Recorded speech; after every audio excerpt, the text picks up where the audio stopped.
Alrighty, hello everyone and welcome back to the Reformed Dissenters. Thank you so much for listening or watching us today. The Reformed Dissenters show is a show where Reformed Christians dissent against popular ideas of culture by asserting a biblical world view instead of a secular one. My name is Bruce Johnson. I am joined as always by my brother Jacob Johnson. Hello. And he is back in Pennsylvania. I am in the wonderful state of South Dakota, and that is our current situation. So thank you all so much for joining us today. Don't forget, go to our website, which is the show website, trdshow.net. Check it out. All sorts of cool stuff on there. Send us an email at trdshow@protonmail.com. Also, you're going to want to follow our newsletter. Sign up for that newsletter. We have yet to get as many signups as we'd like. So if you haven't signed up for that newsletter yet, we definitely want to get you on that list. Go to trdshow.net/newsletter. Again, TRD Show, that stands for The Reformed Dissenters Show, trdshow.net/newsletter. Put in your email. It takes like 20-30 seconds most to sign up for that. So really easy, and you'll get tons of cool stuff if you sign up for that.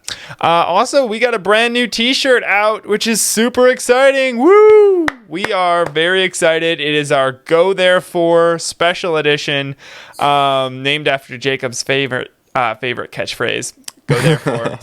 Taken from Matthew chapter 28, verses 18 through 20, I believe it is. Yes, 2, yeah. Yep.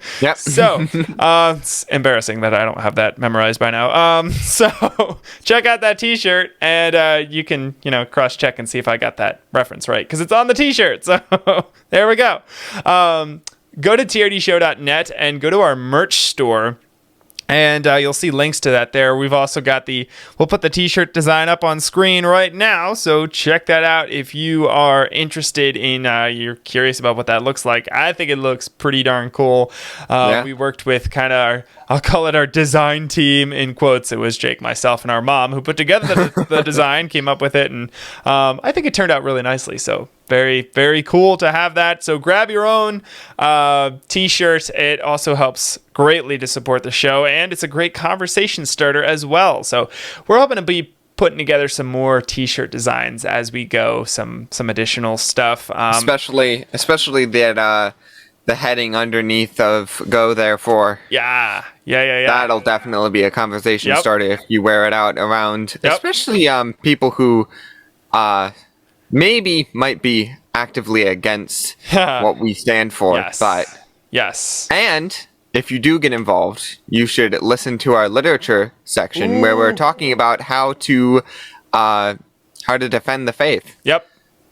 Yeah, very good. Yeah. If you want to know how to handle yourself in a conversation with an atheist, then our literature segment right now this month, by going through Greg Bonson's presuppositional apologetics, is a really good thing for you to tune into. So that is our Wednesday literature episode. So we're very excited about that t-shirt. So definitely check that out. So today's current events, we've just got a ton of stuff to talk about. So much has happened, as it always does in a week. But our whole philosophy is we don't like to just react. We want to be on the offense. Like, we don't want to just react. We want to be proactive as Christians. But we also have to know what's going on in society. So part of discipleship is understanding what the Bible says about all aspects of life, which is what we attempt to do on this show by asserting a biblical worldview. But also we have to know what's going on so that we can stand against it and instead assert and reassert that biblical worldview. So today, Monday episodes is always current events episode, but we're trying to examine it from a biblical perspective. So we've got a lot of, I think, abortion-related things to discuss. So definitely stay tuned for that. But, before we get into that, we always have our verse of the week. And this week, our verse is 2 Peter chapter 1, verses 3 through 4. And this verse says, "His divine power has granted to us all things that pertain to life and godliness through the knowledge of him who called us to his own glory and excellence, by which he has granted to us his precious and very great promises, so that through them you may become partakers of the divine nature, having escaped from the corruption that is in the world because of sinful desire. And again, that was 2 Peter or chapter 1, verses 3 through 4. And this verse is really powerful in a lot of ways. But I think specifically it relates very closely to what we're going through in Greg Bahnsen's work, talking about presuppositional apologetics. And all of that, Greg Bahnsen puts a very heavy focus on epistemology, which is the study of knowledge. And as we know from Proverbs, the knowledge cannot come from anywhere other than the fear of the Lord. The fear of the Lord is the beginning of knowledge. So unless we start with the fear of the Lord, we can't truly have knowledge or account for knowledge. So this, I think, backs that up and cements that idea really solidly. I mean, talking about through the knowledge of him, his divine power has granted to us all things that pertain to life and godliness through the knowledge of him. And that's what the fear of the Lord is talking about, the knowledge of God, understanding who he is and having a healthy fear for that and respect for that. And knowing that we want to be a slave to Christ. So this talking about we have all things that pertain to life and godliness through the knowledge of him, when our epistemology is centered around Christ, when that is the center of our being. And when we focus our worldview and cement our worldview on the foundation of Christ, then his divine power grants to us all things that pertain to life and godliness. So this should encourage us. We're given all these incredible things. It goes on to talk about his precious and very great promises that were granted to us. All of this throughout history, throughout redemptive history, throughout the Old Testament and the New Testament, everything that's been given to us and passed down to us from Israel, now to us, the Gentiles and the Jews combined. It's just incredible the amount of wisdom and the amount of covenantal promises that we have been given in Christ. And so I thought that this was a really good verse to kind of encourage us that we are not alone, and we're not just told to go out and, make disciples of all nations of our own, just with our own power, our own willpower, because the last part of that Matthew 28 passage says, I am with you always, even until the end of the age. So this is just a further reminder that through the knowledge of God, we have been given all things that pertain to life and godliness. So, Jake, anything that you would like to add to that? Nope, not necessarily. Cool. Stay tuned. Because yes. I will have stuff to talk about it on the Wednesday episode. Nice. So stay tuned for the Wednesday episode. Sweet. I can't wait to hear that. All right. So let's move into our current events. We got a lot to talk about, but Jake, what do you got for us this week? Well, I mean, a lot of different stuff. Well. It's definitely something very interesting and something we need to think about, and definitely a different change in the way we think about things. But I mean, something very interesting that happened this year. And it's not necessarily this week. I don't exactly know when it happened, but it was definitely recent and definitely post Dobbs, which is the case that ended Roe v. Wade. And so the headline reads, Ohio Attorney General Dave Yost says no evidence of 10-year-old rape victim seeking abortion. So just going over the facts of this case, if you haven't heard, a 10-year-old was raped in Ohio and was impregnated. And terrible things have happened. Yep. But the whole thing with Republicans is they're trying to say that this case didn't happen. And for good reason. Because according to the evidence and what we're trying to find about it, it didn't. Yeah. It was kind of fishy. Reporting it. What is that? Oh, I said it was kind of fishy. It was like there was. Oh yeah. Yeah, it was, especially being that the left is trying to find reasons to say, hey, getting rid of Roe v. Wade is a problem. But what happened was that this person, they said that Ohio they have laws that don't allow them to get an abortion. It's laws that prevent them from having an abortion. Really? Was that one of the states that had the trigger laws? Yeah, but that isn't necessarily the case. I don't know exactly the laws of Ohio, but the Attorney General was saying this is odd because she should have been able to have an abortion. But she went outside of Ohio to Indiana that allowed her to have the abortion. Wow. But again, these Republicans were saying, wait, but this we have no reports from either the abortion clinic, from the parents, from anybody that says that this happened. But that says that she tried to get an abortion in Ohio? But no, that said that this happened entirely. That happened. That she went to. Thing happened. Oh, even that she went to Indiana? Like, was that documented? No, that she was even raped. Okay, but the fact that she went to Indiana was documented. No, that wasn't even documented. No, okay.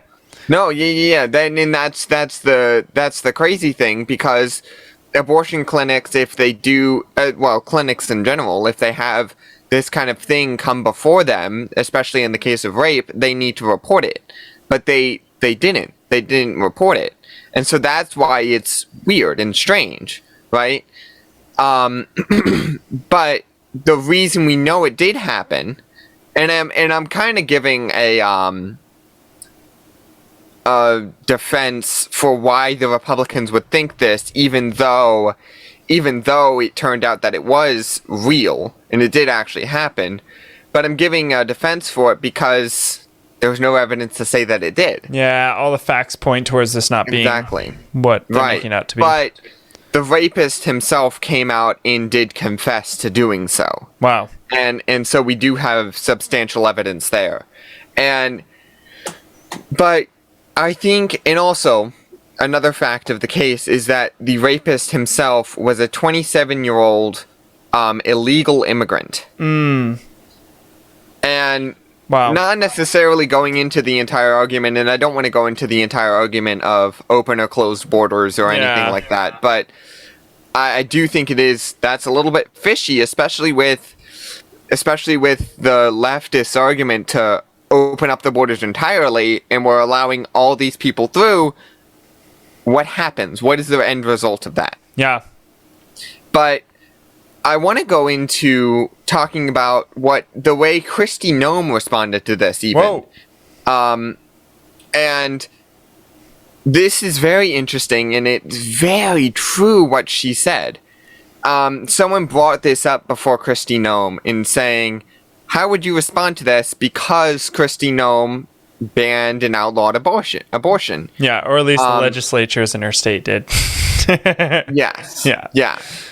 Yeah, and that's not directly Kristi Noem, but her response to this was amazing, because she said, why are we focusing on whether or not a 10-year-old child can have an abortion? Yes or no, but why are we not focusing on the fact that this is a crime, that someone did this to a 10-year-old child? Yes. Why are we not focusing on the crime that was committed? Right. And even more so, I wanted to say, like, why are we focusing on the crime? Why are we focusing on the outcome of a crime, the end result of a crime, instead of focusing on the crime itself and punishing the crime? Yes. For the whole reason of it being a crime. Yep. You know? Yep. And so we tend to focus on the wrong thing. And that's my whole, like, when I come to this article and come to this thing, I'm not looking at it as, oh, we should allow abortions for 10-year-old childs who, in the cases of rape. No. Still, no. This is a 1% chance, right? This is a 1% that this has happened. Yep. Out of all the cases of abortions and stuff, this is like the 1%. right? As Joe a while back was bringing up, this whole thing. Yeah, and as I'll bring up actually during my segment, some of the things I want to discuss. Why would we call it something other than a murder? Why would we treat it as something other than a murder when just because of extenuating circumstances, just because of something that the father did, now that means that the child's life is void because the father was a disgusting, despicable human being who did this. Now that means that we should punish the child too? Like, what part of this is just? Why is it okay now to murder a child who didn't commit the crime instead of maybe seeking the death penalty for the person who did? Yeah. This is the left and more or less the unbelieving liberal ideology. They try and make you feel emotional about this because it's a 10-year-old child. Right. Instead of focusing on the fact that this is wrong. Yep. This shouldn't be happening. Yep. Right. But because and it is a cause and effect. It's a cause of what they've done in the public schools. Yes. Yeah. Those ideologies. Yeah. And because they've pushed all of this sex training, right, in the very formative years of a child. Yep. And so now this is a problem. Yeah. Right? This is the effect. This is what comes and of it. This is their worldview. Their worldview is do whatever makes you happy. Their worldview, and it's so much worse than that, but that's kind of what they'll admit to as being the underpinnings of their worldview, and we can just attack it on that premise alone. Do whatever makes you happy. That's your, you become the ultimate source of truth. You become the one who decides what happiness is, and you pursue your happiness. I hate to go to this example, but it's the one that makes the most sense to people and that stands out the most. Everybody uses it, but that's because it's so true. Would we say the same thing to Hitler? Would we really? And if you're like, no, that's insane, why would you go to that? My question is, well, why not? If your happiness is the standard, and if just do whatever makes you happy, whatever you want to do, whatever your mind, you can act like an animal. If you want to act like an animal, then why not? At what point? Where's your line? And as I've brought up before, that's the result of a romanticistic culture. Right? Yep. We've had, since the Enlightenment, we've had another movement that has been so prevalent in our society, but the romanticism, right? The romanticism age. Yes. That brought in the idea that your heart and your feelings can judge better than your mind or your own reasoning can. Right. Well, and I would say they're all tied together, but we're relying on you, even your logic and your reasoning is still you.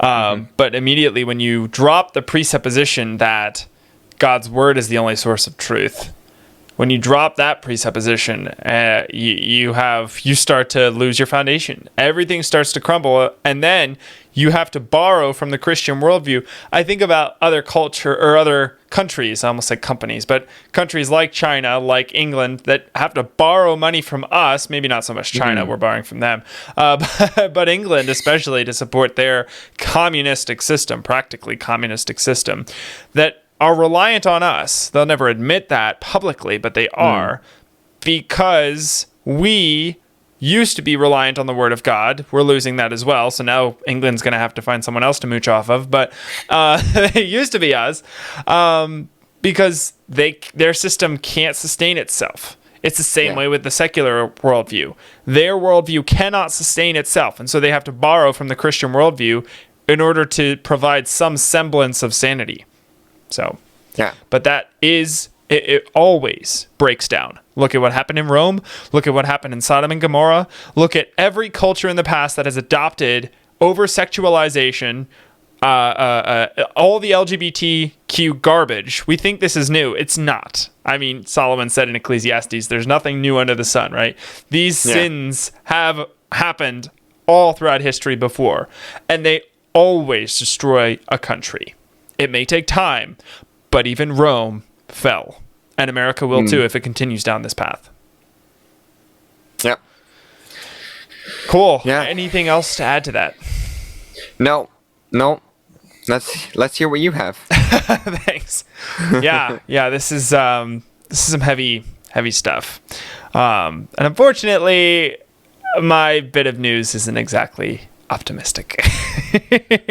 But no, it does a lot of news today is never optimistic. Indeed, which should be pressing us to action as Christians, but unfortunately it seems to be having the opposite effect. We're just kind of, taking it even more. But we should be mourning the fact that our culture is devolving into debasement. That we've failed as Christians, and this is the result. Yeah, but no, it's always someone else's problem. Yep.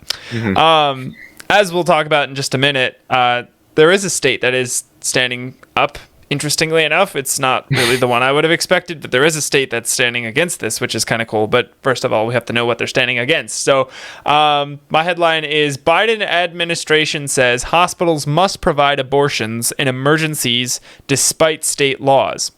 Yep, you heard that right. Biden administration is requiring hospitals now to provide abortions in the states that even like South Dakota here don't allow for this, that it's illegal to murder your child. Now the Biden administration is saying, nope, you still have to murder the child. So what, sorry, if I may ask, what defines an emergency? Yes, that right there, that is the question that needs to be asked. Because, as I'm about to discuss, there is no medical emergency that requires you to murder the child. It doesn't exist anymore. Given the medical practices that we have, you do not need to murder the child to save the mother.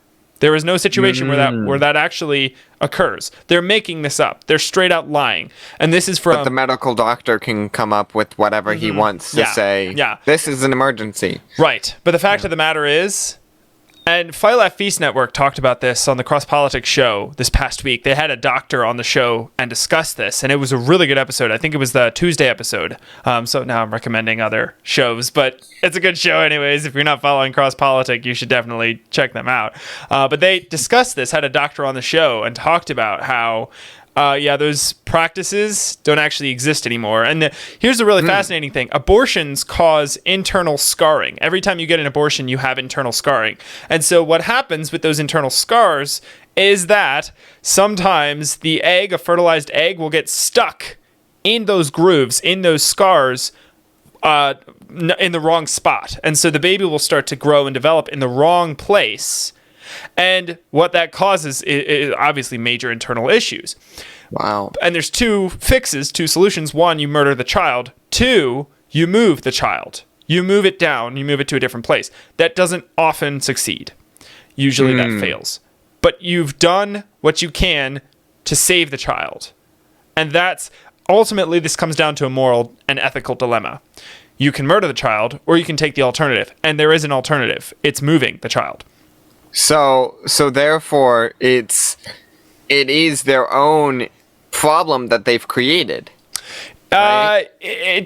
Usually, the most common occurrence is from abortions, but it can also occur naturally. Sometimes there can be other complications. Yeah. But yes, it does commonly occur in people who've murdered their child, and now they're what does the Bible say? They're taking in due process for their error. I forget how it's phrased, but it's the same thing with gay relationships, for instance. You receive in your body problems for your error. You receive the repercussions for your actions, the punishment for that. So just to kind of quote directly from the article, the Epoch Times, they said the Department of Health and Human Services, HHS, said Monday that hospitals must provide abortions in emergency situations when a woman suffering from an emergency medical condition needs to be stabilized. Under the law, no matter where you live, women have the right to emergency care, including abortion care, said HHS Secretary Xavier Becerra. Let's just go with that. In a statement today, in no uncertain terms, we are reinforcing that we expect providers to continue offering these services and that federal law preempts state abortion bans when needed for emergency care. Which is utterly insane that they're calling murder emergency care now. The article went on to say that if a hospital violates the statute, the facility could lose its Medicaid and Medicare provider agreements. So good for that hospital, actually. That's a good thing. You're not taking any stupid government money anymore. Yeah, that's positive. How is that bad? While an individual physician could face civil penalties. Sorry. If there's no standard for what the emergency is, yeah, how can they say they're violating it or not? They can make up whatever they want to say, oh, this hospital violated it. I think that they might go on to stipulate. I'm not entirely positive on specific, like it would have to be pretty deep in the bill or in the statement. But from what I could ascertain, I didn't see any actual direct statements, but I'd love to hear from our audience if they have direct statements on what the definition of emergency is, because from what I could find, I didn't see any direct definitions. So, yeah. But there are two facets I'd like to discuss. We only have 4 minutes left, but two facets. One is that there are several sources demonstrating the fact that these kinds of emergencies are extremely rare, and actually, as updated, they're non-existent virtually. So a great article to read through is one produced by Human Life International discussing what percentage of abortions are medically necessary. I'll link that in the description. Really, really good article to read through on this topic. I have some quotes, but I don't have time to discuss them. But my second point is that this is actually quite simple. This moral and ethical dilemma is quite simple. My question is there ever a time when murder is okay? Is there ever a time when our standard saying murder is wrong, is there ever a time when we can put that aside and say, no, it's not? Murder is always murder. Justifying it by saying you're saving a life doesn't make it okay. A good doctor will do everything in his power to save both people, the mother and the baby. It makes no sense to throw someone off a cliff purposefully when you didn't have to save someone else. That makes no sense at all. It's just murder. So the Texas, I do want to mention actually something from Texas, which is really exciting. So this headline actually says Texas sues the Biden administration over ordering hospitals to perform abortions, which is so exciting. The article goes on to say that Texas on July 14th sued the federal government over a recent document, the one we just discussed, that says abortions must be performed even if the procedures are not allowed by state laws. The guidance amounts to an abortion mandate and is illegal because it violates multiple laws, Texas Attorney General Ken Paxton, a Republican, said. The abortion mandate I love that they're calling it an abortion mandate, by the way. The abortion mandate requires that a provider perform an abortion if, and then here's the quote, abortion is the stabilizing treatment necessary to resolve an emergency medical condition. Whatever that means. This condition has never been a part of the EMTALA, which is the Emergency Medical Treatment and Labor Act. So there's a lot more that you can look into. Unfortunately, we're out of time, but check out those three articles that I'll be linking in the description for that information. Also, check out Jake's article. I know he's going to have some articles to share there as well. Multiple articles, yes. Multiple articles, yep. Do your own research. That's been one of the taglines of this show since the beginning. So definitely. We're not going to say, we're not going to say everything in the article and everything the article entails. We just don't have time. So, do your own research. We're hoping that through what we're saying, it sparks you to then go, oh, I want to find out more about this topic. Yep. So. Yep. Absolutely. Yeah. Awesome. Anything you want to say? We are at time officially. So just to wrap it up.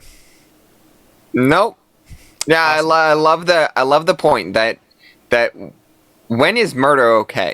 Yeah. In an emergency situation, it's now okay to kill someone. Yeah. Yeah. What? And I mean, but that fits exactly with the unbelievers' worldview. They have no truth. They have no standard of morality. They cannot account for morality. doesn't exist from their worldview. And now we're seeing that played out on a judicial level, on a public actions level. I mean, that Raymond Simmons quote that we use all the time is put God's ethics into public action, right? We just had that up on our Facebook page, actually. Oh yeah, by the way, we have a Facebook and Instagram page. Boo! You can follow us on those pages if you'd like. We've actually gotten a lot of people brand new to the show follow us on those pages, so it is working for that purpose. But if you're already on Gab, follow us on Gab. Gab is the better place to be anyways.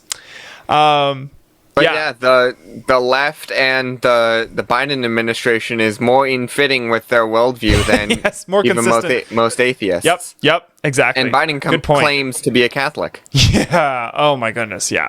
Claims. I say claims. Yeah. Yep. Absolutely ridiculous. Well, yeah, good point, Jake. Yeah, thanks for bringing that up. Yeah, they are being very consistent now with their worldview, and at least they are consistent. I mean, it's wrong, but now they're lying less about their intentions. It's just like, they're straight out being honest about their worldview, and it makes the battle lines a lot clearer and cleaner.